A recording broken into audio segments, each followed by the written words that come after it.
오늘 우리에게 주시는 하나님의 말씀 사무엘하 12장 15절부터 25절까지의 말씀입니다. 우리가 자식 하나를 키우면서도 이 부모된 입장에 가슴 아픈 일들을 수도 없이 경험합니다. 그래서 정말 사랑스러운 자식이지만 자식을 표현할 때 애물단지라고 표현하는 경우가 있지요. 그 표현 그대로입니다. 그런데 자식 때문에 마음 아픈 일들을 많이 경험하는 중에도 가장 가슴 아픈 일이 있다면 자식이 다치거나 병에 걸렸을 때입니다. 참 이 아이 어린 것을 앞에 놓고 이게 아파서 밤새도록 열이 펄펄 끓어오르면서 누워있는 것을 보면 부모 입장에서는 먹어도 먹은 것 같지 않고 잠도 오지 않습니다. 그 심정이 그렇죠.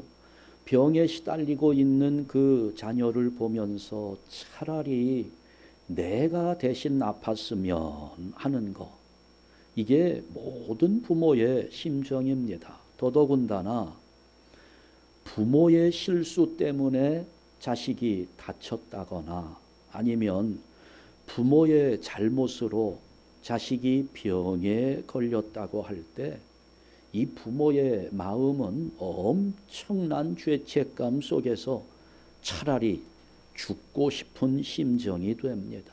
이게 정말 눈에 넣어도 아프지 않을 너무 귀한 아이인데 그 아이가 나 때문에 이렇게 다쳤다? 내가 잘못해서 병에 걸렸다? 이런 생각을 하면 이건 정말 견딜 수 없는 그런 마음이 들게 되는 거죠. 어떤 부부가 결혼을 했어요. 그리고 둘이 약속을 합니다. 딸이건 아들이건 우리 하나만 낳아서 잘 기릅시다 그랬어요. 우리 어렸을 때 그랬잖아요. 아들 딸 구별 말고 둘만 낳아 잘 기르자 하고 표를 한참 외웠는데 표가 바뀌었어요.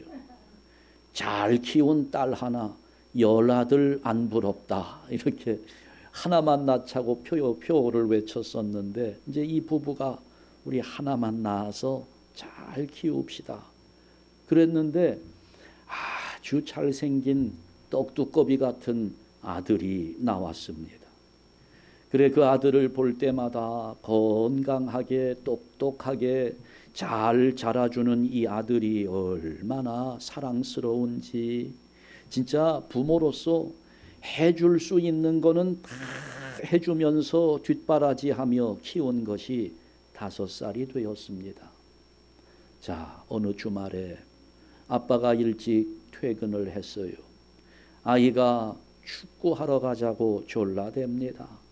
그래 아이를 자전거 뒤에 태우고 가까운 학교 운동장으로 향하는데 뒤에 있는 아이가 콜라가 먹고 싶다는 거예요. 그래 가던 길에 슈퍼 앞에 자전거를 세워놓았습니다.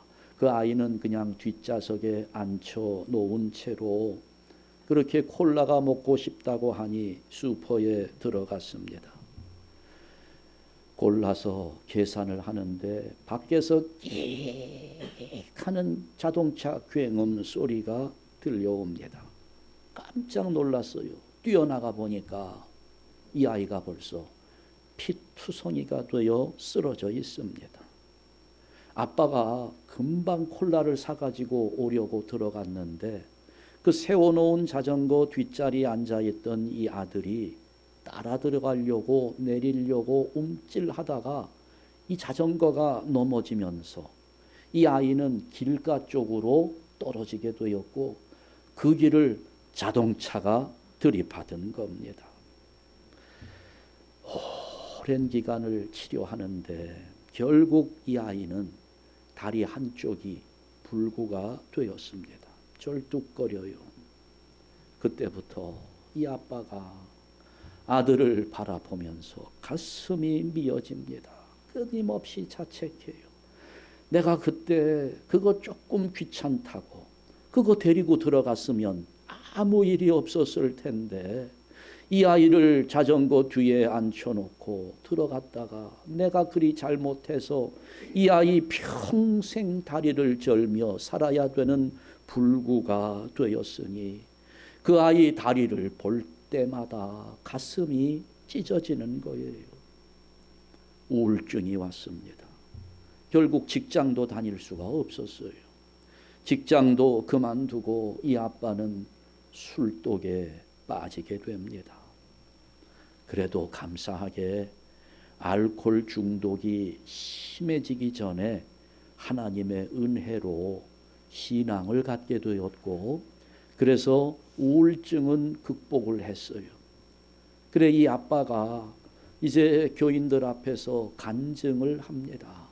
하나님의 은혜로 내가 이렇게 다시 회복할 수 있음을 하나님께 감사하는 마음으로 간증은 하는데 마지막에 한마디를 덧붙이는 것이 하나님이 나에게 은혜를 주었고 그래도 내 아이에게 생명을 유지할 수 있도록 이렇게 지켜주신 것은 너무 감사한데 여전히 내 가슴에 박혀있는 이 못은 평생 빼내지 못하겠다고 그렇게 간증을 해요.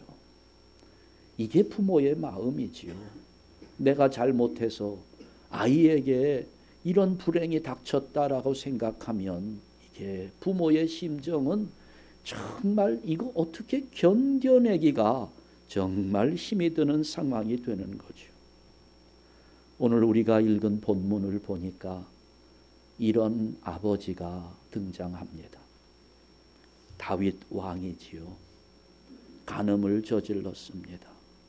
자기가 간음한 사건을 덮어버리려고 그 여인의 남편, 자기에게는 정말 충직했던 신하 우리아를 죽게 만듭니다. 그래 이제 결국 그 밧세바로부터 아들이 태어난 거지요. 자, 이 아이를 다윗이 품에 안았을 때 일단은 기뻤을 것 같아요.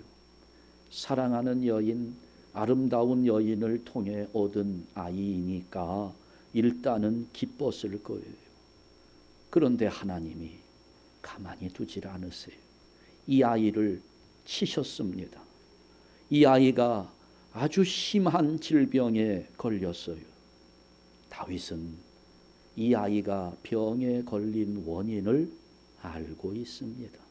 선지자 나단이 와서 그것을 지적했기 때문에 이 아이는 죽을 것입니다. 다윗은 이게 그냥 이 아이가 어찌하다 보니까 우연히 병에 걸린 거 아니라는 사실을 정확하게 알고 있습니다. 자기 죄 때문에 아들이 죽어갑니다. 내 죄 때문에 아들이 죽어가요. 다윗의 마음은 찢어질 듯이 아팠을 겁니다. 그때 다윗은 하나님 앞에 무릎을 꿇고 기도합니다.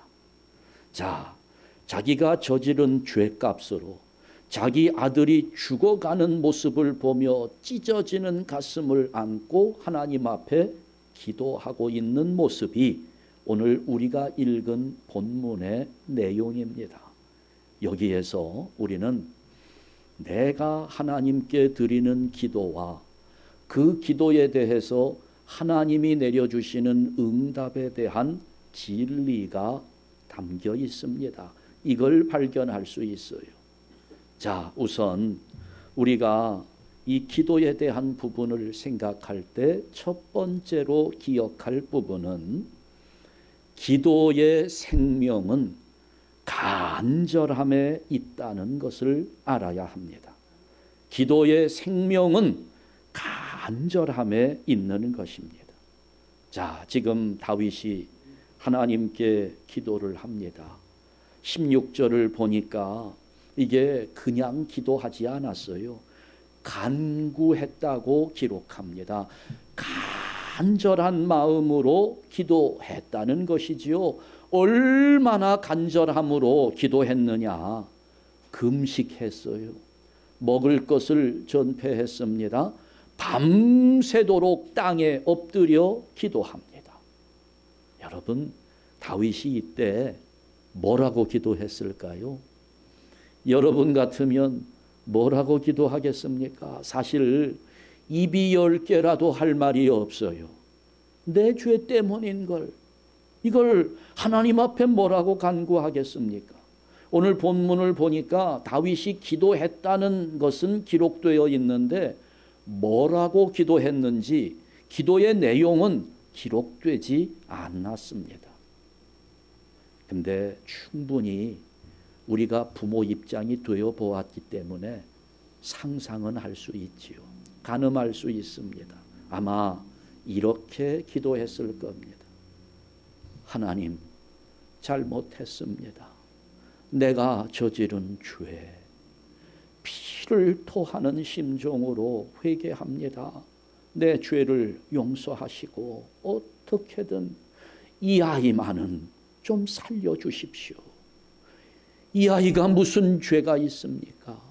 형벌을 받아야 한다면 아이는 살려주시고 나를 죽여 주옵소서. 뭐 이렇게 기도하지 않았겠어요?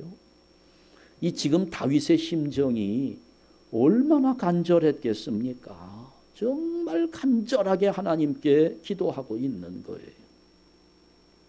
어떤 호랑이가 배가 고파요. 뭘 잡아 먹어야 되겠는데 저기 앞에 보니 닭이 한 마리 있습니다. 그래 이 호랑이가 저 닭을 잡아 먹겠다고 쫓아가는데 이 호랑이가 닭을 잡을 수가 없는 거예요. 계속 달려갔는데 결국은 그 닭을 잡을 수가 없었답니다. 왜 그랬을까요? 여러분 생각에는 호랑이가 닭을 잡을 것 같습니까? 못 잡을 것 같습니까? 못 잡을 것 같아요. 예, 왜요? 이유가 있습니다. 호랑이는 한 끼 식사를 위해서 달려갔지만 이 닭은 살기 위해서 뛰어갔기 때문에 누가 더 간절했겠어요?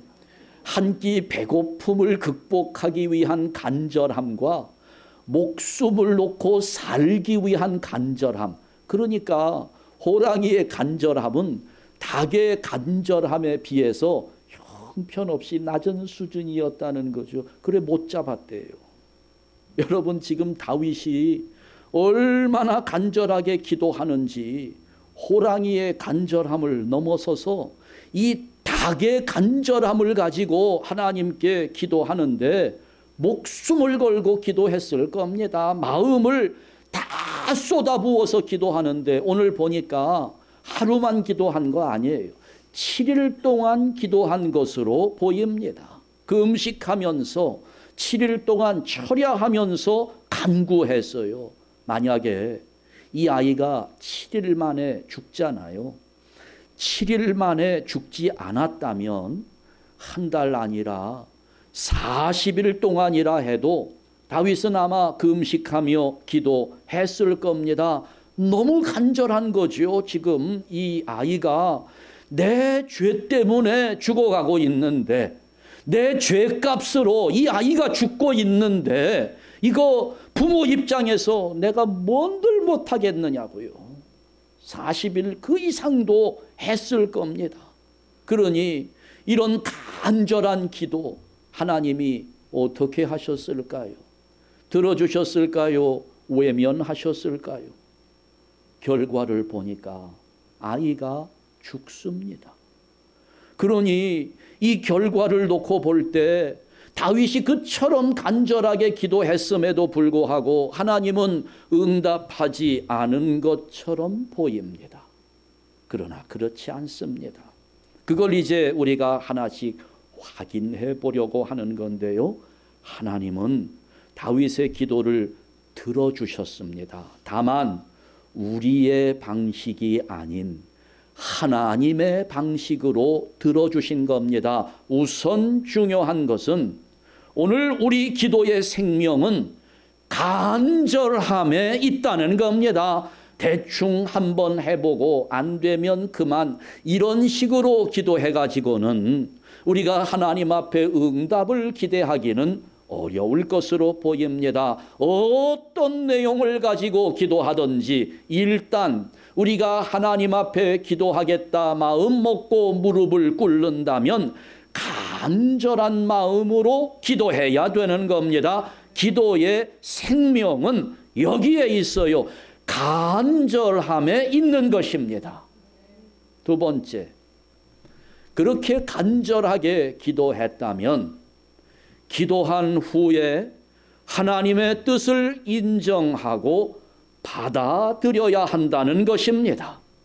자, 지금 이 다윗이 정말 간절하게 기도했어요. 우리도 아마 여러분들도 이런 경험 한두 번쯤은 다 있으리라 생각이 들어요. 정말 내가 열심히 간절하게 기도했는데 기도한 만큼 응답되지 않을 때 참 많습니다. 그러면 우리는 낙심하게 되죠. 아니, 내가 그렇게 간절하게 기도했는데 응답이 없으니까 에휴, 뭐 기도하면 뭐해, 해도 안 되는데, 그러면서 우리 기도의 의지가 꺾입니다.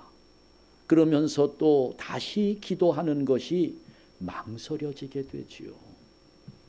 다윗이 아이를 살려달라고 간절하게 기도했습니다. 그런데도 죽었습니다. 그렇다면 우리가 가지고 있는 기준으로 볼 때 다윗은 응답받지 못한 겁니다. 그렇지요. 여러분 어때요? 아니, 다윗이 이 정도로 간절하게 기도했고 하나님이 그 기도를 들어주셨다면, 아니 그러면 뭐 아이를 살려주지는 못할 망정 다만 뭐 한 달, 두 달이라도 더 그 생명을 연장해 주셔야 되는 거 아니겠어요? 그러나 이 아이는 다윗의 간절한 기도에도 불구하고 그만 죽고 말았습니다. 자, 여기서 중요한 부분, 다윗의 다음 행동이 정말 뜻밖입니다. 18절을 보니까 이제 아이가 죽었어요. 이래 만에 아이가 죽은 거예요. 신하들이 다윗 왕에게 아이가 죽었다고 말을 해주어야 될 텐데, 아니 아이가 죽지 않았을 때에도 왕이 저렇게 상심을 했으니 아이가 죽었다고 왕에게 말을 전하면 이 다윗 왕의 마음이 얼마나 상심할까 염려하면서 지금 아이가 죽었다는 사실조차 왕에게 보고하지 못하는 상황입니다. 그러나 결국 다윗은 아이가 죽었다는 사실을 알게 되지요. 그 다윗이 아이의 죽었음을 알고 나서 태도를 돌변하는 겁니다. 이게 참 놀라운 일이에요. 20절 말씀을 보니까 몸을 씻고 기름을 바르고 의복을 갈아입고 그리고 나서 하나님의 전에 들어가서 경배했다는 겁니다. 하나님께 예배를 드렸다는 거예요. 여러분, 우리 신앙생활에서 이것은 정말 중요한 부분인데요. 내가 간절히 기도했고 그리고 그 기도에 하나님의 결정이 내려졌다면 그 결과에 따른 하나님의 뜻을 인정하겠다는 믿음의 자세를 보여주는 것입니다. 내가 기도한 대로 되지 않았어요. 내가 뭔가를 기도할 때에는 나의 기대가 있지요. 내가 하나님께 받고 싶은 것이 있습니다. 하나님이 나에게 허락하실 부분에 대해서 나는 어떤 소원을 가지고 기도하는 거예요. 그런데 내가 기도한 대로 되지 않았습니다. 그래도 그 상황에도 하나님의 결정을 받아들이고 그리고 나서 하나님을 경배하는 것, 여러분 오늘 우리에게 이런 믿음은 반드시 필요한 것입니다. 기도했지만 기대가 무너졌어요. 내가 기도했지만 내가 원하는 대로 하나님의 응답은 주어지지 않았습니다. 어떻게 보면 하나님이 응답을 안 한 것처럼 느껴집니다. 결과를 보니 절망적이에요. 그럼에도 내가 기도했으니 하나님이 이것을 들으셨으니 하나님은 나에게 가장 선한 길을 주실 것이라는 믿음을 가지고 다시 한번 하나님 앞에 나아가 경배하는 것은 오늘 우리에게 마땅한 일이라는 것입니다. 다윗이 지금 그 태도를 우리에게 보여주었어요. 다윗은 정말 못된 짓을 했습니다. 맞아 죽어도 될 만한 사람처럼 보일 만큼 간음을 하고 살인 교사를 하고, 그리고 또 자기가 죽인 부하 그 부인을 데려다가 아내를 삼고, 그럼에도 다윗은 하나님 앞에 이 믿음을 보여주고 있는 겁니다. 자기가 기도한 대로 응답되지 않았지만 하나님 앞에 경배하고 있는 겁니다. 중요한 부분입니다. 오늘 우리는 어떻습니까? 내가 원하는 대로, 내가 기대한 만큼, 내가 소원하는 것들을 하나님이 주실 때에는 참 기쁘지요. 감사합니다. 그 자리에서 방방 뛰면서 찬송할 겁니다. 그렇게 되지 않았다면 우리는 실망해요. 마음이 가라앉습니다. 그러면 안 된다는 겁니다. 우리 아이들도 그러지요. 아이들이 부모에게 뭔가를 요구할 때 자기 부모님이 자기가 요구하는 대로 들어주지 않으면 아이들은 금방 실망해요. 풀이 죽고 어깨가 처지고. 가족을 태운 자동차 하나가 고속도로를 지나고 있습니다. 같이 타고 있는 막내딸이 얼마나 신이 나는지 몰라요. 아빠가 운전을 하는데 아빠가 운전을 얼마나 잘하는지 그 고속도로에서 다른 차들을 전부 추월해가지고 그냥 막 신나게 달리는 거예요. 이 아이가 얼마나 기분이 좋은지 소리를 지릅니다. 이야, 우리 차가 최고라고, 우리 아빠 차가 세상에서 제일 빠르다고 그냥 막 흥분해가지고 좋아하는데, 보니까 아니 아빠 차를 추월하는 차가 또 한 대가 있는 거예요. 그랬더니 이 막내딸이 기분이 나빠졌습니다. 아빠 빨리 달려요. 저 차가 지금 우리를 추월했으니까 빨리 가서 우리가 저 차를 따라 마셔야지. 저거 빨리 추월해야 되니까 빨리 달려요. 아니 그런데 아빠가 말을 안 들어주는 거예요. 자기 생각에는 빨리 가서 저 차를 추월하고 그래서 우리 차가 제일 빠르다고 이렇게 자랑하고 싶은 마음이 간절한데 아빠가 그걸 안 들어주는 거예요. 그러니 이 막내딸은 아빠를 계속 졸라대다가 울음을 터뜨렸어요. 으앙 하고 울면서 자기 마음에 있는 불만이 울음으로 터진 겁니다. 그래 이제 조금 진정되나 싶은데 가다가 보니 큰 교통사고가 난 현장을 목격하게 됩니다. 보니까 아까 자기 아빠 차를 추월해서 빨리 갔던 차가 사고가 난 거예요. 이게 보니까 그렇게 빨리 가다 보니 누군가의 또 심기를 건드렸겠지요. 추월 경쟁이 붙은 겁니다. 다른 차하고 서로 앞서거니 뒤서거니, 우리도 그런 공포심이 느껴질 때가 많잖아요. 프리웨이 달리면서 막 경쟁하듯이 그렇게 달리는 차들 보면 얼마나 무섭습니까? 그러다가 이 두 차가 사고가 난 거예요. 여러분, 만일에 그 아빠가 그 막내딸이 요구하는 그대로 들어주었다면 어떻게 되었을까요? 그 차하고 경쟁했던 차보다 먼저 아빠 차가 사고가 났을 겁니다. 여러분, 이것은 우리의 기도와 하나님의 응답에 아주 잘 적용되는 진리입니다. 내가 아무리 간절하게 기도해도 하나님의 응답이 없을 때 우리는 의심이 들어요. 하나님이 나를 미워하시나? 하나님은 왜 나의 기도를 안 들어주시나? 하다가 점점 심각한 의심으로 빠져들지요. 내가 지금 믿음 생활하는 게 헛수고 아닐까? 하나님이 안 계시는 것은 아닐까? 정말 하나님이 존재하시나 의심이 듭니다. 그러나 여러분, 하나님은 오늘 우리의 신앙을 성숙하게 하시려고 응답을 유보하실 때도 있고 침묵하실 때도 있습니다. 그것이 우리에게 유익하기 때문에 그런 겁니다. 여러분, 우리 마음에 의심하지 마세요. 우리가 간절히 기도할 때 하나님은 반드시 응답하시는 분입니다. 내버려 두지 않습니다. 다만 응답의 형태가 다르게 주어질 수 있다는 거예요. 때로는 하나님이 우리가 기도한 대로 yes 하고 응답하실 때가 있습니다.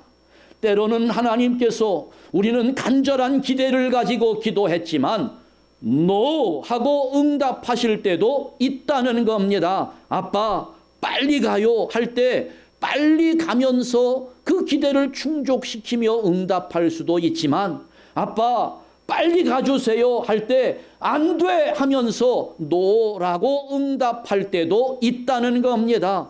때로는 유보하실 때도 있어요. not yet. 오케이. 내가 너의 기도를 들어주고 내가 너의 소원을 이루어 줄 수 있지만 지금은 아니라는 거지요. 나중에 기회가 되었을 때, 때가 무르익었을 때, 성숙해졌을 때 내가 이것을 응답해 주겠다. 세 가지 형태로 응답이 주어진다는 겁니다. 따라서 여러분, 우리가 기도하는 가운데 하나님의 응답을 기대하면서 우리가 중요하게 여겨야 될 것은 내가 기도한 대로 되었느냐 안 되었느냐 이것이 아닙니다. 중요한 것은 기도한 후에 하나님의 응답이 나에게 주어졌다면 다윗과 같이 결과에 상관없이 하나님의 뜻을 인정하고 받아들여야 한다는 겁니다. 나는 이것이 가장 좋은 것처럼 여겨지지만 하나님께서 보실 때 그것은 나에게 유익이 되지 않기 때문에 거절하실 수도 있고 나중으로 미룰 수도 있으니 우리는 하나님의 결정을 존중하고 인정하고 받아들일 줄 알아야 하는 겁니다. 하나님이 노 하셨어도 우리는 노 하면서 응답하신 그 하나님께 감사하고 그 하나님을 경배하는 것이 우리 믿음의 자세가 되어야 하는 것입니다. 그러면서 세 번째로 우리가 확신을 가져야 되는 부분은 하나님은 그럴 때 내 기대를 넘어서는 응답을 준비하고 계신다는 것입니다. 나는 상상도 하지 못했던, 나는 생각조차 하지 못했던 하나님의 응답이 준비되고 있다는 것을 깨달아야 합니다. 왜 하나님은 노하셨을까? 여기 다윗이 이렇게 간절하게 기도했는데 하나님은 왜 이 아이를 살려주지 않은 것일까? 여러 가지로 해석할 수 있을 겁니다. 왜냐하면 하나님은 공의의 하나님이시기 때문에 죄의 대가를 반드시 치르게 하시는 분이니까 이 아이를 치셨다라고 말할 수도 있습니다. 또 우리는 이렇게 하나님이 노하고 응답하신 사건 속에서 예수 그리스도의 대속의 원리를 깨달을 수 있습니다. 예수님이 내가 죽어야 할 죽음을 대신 죽으셨기 때문에 오늘 우리에게는 생명이 주어졌다 하는 신학적인 의미로 이 사건을 해석할 수도 있습니다. 그러나 정말 중요한 이유는 이 모든 이유들을 다 포함하는데 하나님은 다윗을 사랑하셨기 때문이라는 겁니다. 다윗을 사랑하셨고 다윗을 향한 어떤 계획을 갖고 계셨기 때문에 다윗을 사랑하시는 하나님은 이 아이를 죽게 하신 겁니다. 아니, 어떻게 이게 응답입니까? 하나님이 용서해 주셨다면 아이도 살게 하고, 그래서 다윗과 함께 즐겁게 살게 하는 것이 그게 하나님의 축복이지. 여러분, 만약에 이 아이가 살았다고 생각해 봅시다. 이 아이가 살아난 것이 과연 다윗에게 얼마나 유익한 일이 되었을까? 이 아이의 출생의 근본은 간음입니다. 간음으로 태어난 아이예요. 나중에 다윗의 후계자를 놓고 다른 형제들과 함께 경쟁한다고 생각해 보지요. 이 아이의 존재는 다윗에게 큰 걸림돌이 됩니다. 감당할 수 없는 걸림돌이 되는 거예요. 여러분, 나중에 보세요. 실제로 다윗은 자기 후계자로 생각하지 않은 아들 압살롬 때문에 얼마나 힘든 일을 겪는지 몰라요. 그 압살롬이 반란을 일으키고 다윗은 쫓겨가는 신세가 됩니다. 이거 큰 고통. 여러분, 그러니까 왕의 후계자를 결정한다는 것은 얼마나 힘든 일인지 몰라요. 그 왕자들이 치열한 후계자 다툼 속에서 너는 안 된다라고 지적을 하는데 지금 이 아이가 살아있어요. 자라났습니다. 이 아이도 왕자예요. 그럴 때 그 다른 왕자들이 이 아이, 이 왕자의 과거를 따지기 시작하면 너는 누구의 아들이냐? 너는 어떻게 태어났느냐? 출생의 비밀을 따지기 시작하면 이 아이는 물론이고 또 범죄의 당사자인 다윗과 밧세바는 엄청난 상처를 받게 되는 겁니다. 하나님은 이런 결과들을 미리 막아주신 거예요. 그러면서 보세요. 25절 말씀을 보니까 우리가 볼 때에는 이 아이가 죽었으니 다윗에게 하나님은 응답하지 않았다라고 생각을 하지만 25절을 보니까 하나님이 흠없는 아들을 주시는 겁니다. 그 아들의 이름이 솔로몬입니다. 우리가 너무나 잘 알고 있는 왕이죠. 다윗을 계승하는 이스라엘의 3대 왕입니다. 이 아들이 태어났을 때 얼마나 사랑스러운지 하나님도 기뻐하신 것 같아요. 나단을 통해서 이름을 지어주시는데 여디디아라고 이름을 지어줍니다. 여호와의 사랑을 입은 자라는 뜻입니다. 결국에는 다윗의 왕위를 솔로몬이 계승합니다.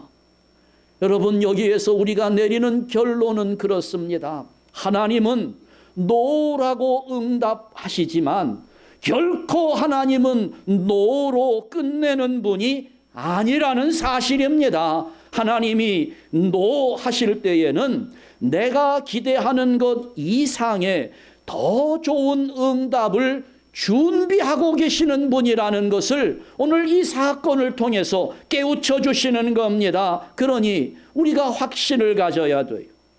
우리 하나님께서 내가 기도했는데 간절하게 기도한 그것에 대해 노라고 응답하실 때에는 내가 기대하는 이상의 더 좋은 응답을 준비하고 계신다는 겁니다. 내 기대를 넘어서는 더 좋은 하나님의 응답이 반드시 있다는 거예요. 사도 바울도 자기 육체의 가시를 위해서 하나님께 3번이나 간구했어요. 그럼에도 우리 하나님의 응답은 노였습니다. 내 은혜가 내게 족하도다. 바울은 거기에서 아쉬웠겠지요. 병이 치료되면 얼마나 복음 전하는 일을 수월하게 할 수 있을 텐데 실망했을 겁니다. 그런데 하나님이 노하고 보니까 엄청난 진리가 깨달아져요. 아하, 나를 교만하지 않게 하시려고, 나를 겸손하게 하시려고 나에게 육체의 가시를 허락하시는 하나님의 사랑을 깨닫게 되는 겁니다. 예스만 좋은 거 아니에요. 노 하시면 더 큰 예스가 나를 위해 예비되고 있다는 사실을 믿으시기 바랍니다. 나의 기대를 넘어서는 하나님의 응답이 반드시 있어요. 우리 하나님은 그래요. 내가 간절하게 기도하고 그리고 나서 주어진 하나님의 응답, 하나님의 뜻을 인정하게 되면, 그렇게 하나님의 뜻을 인정하는 그 사람을 하나님은 절대로 실망하게 하지 않는 분이라는 겁니다. 더 큰 은혜로 우리를 채우시는 하나님이십니다. 자, 오늘 말씀을 정리해 보지요. 우리는 기도할 때 간절하게 기도해야 합니다. 기도의 생명은 간절함에 있는 것입니다. 우리 기도하면서 간절하게 기도하는 성도들 되시기를 축원합니다.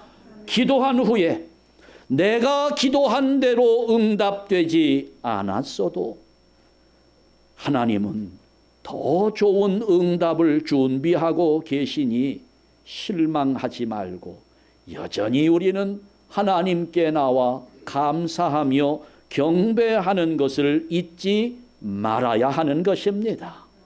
바라기는 우리 모든 성도들, 한샘교회 성도들, 하나님께 간절하게 기도하면서 나의 기대를 넘어서는, 나의 기대를 능가하는 하나님의 응답을 날마다 경험하는 복된 성도들 되시기를 주님의 이름으로 축원합니다. 기도하겠습니다.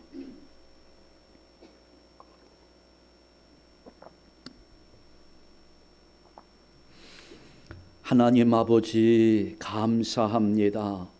우리 한샘교회의 은혜가 넘치게 하옵소서.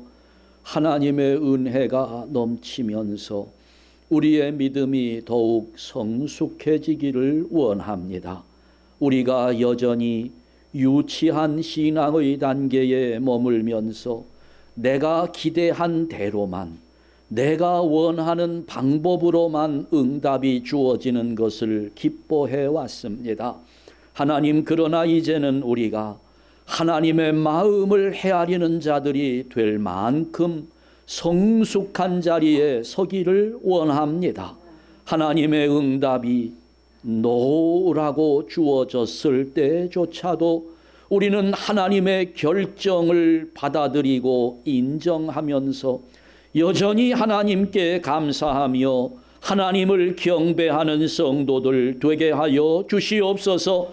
그러나 우리 하나님은 노하시며 끝내시는 분이 아님을 확신하게 하시고 내가 기대하는 것을 넘어서는 하나님의 응답이 준비되고 있음을 확신하는 가운데 날마다 나의 기대를 넘어서는 하나님의 응답을 경험하며 살아가는 복된 성도의 모습으로 세워지게 하여 주시옵소서. 결코 우리를 실망하게 하지 않으시는 하나님의 능력을 확신하는 우리들, 오늘도 이 믿음으로 승리하게 하여 주옵소서.